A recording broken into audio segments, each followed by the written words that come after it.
I didn't know it at the time, but the seat I chose that day wasn't just a seat. It was the beginning of a conversation. One that quietly changed the direction of my life. The bus was crowded that evening, the kind of crowd that makes you want to disappear into your thoughts.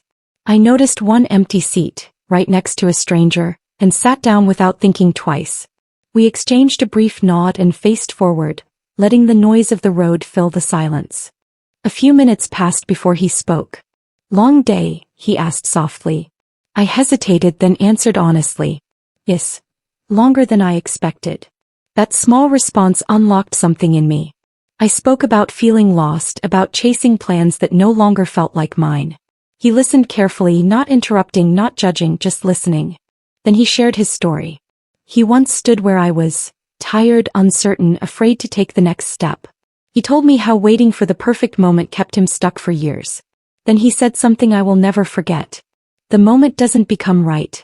You become brave." Then the bus slowed. That was his stop. He stood, smiled, and said, "Trust yourself more than your fear." And just like that, he was gone. I never learned his name. I never got the chance to thank him. But his words stayed with me long after the bus drove on. That night, I replayed the conversation in my mind. Not because it was dramatic, but because it was honest. For the first time in a long while, I questioned the excuses I kept making. I realized how often fear had been deciding my life for me. Days later, I made a decision I had been postponing for years.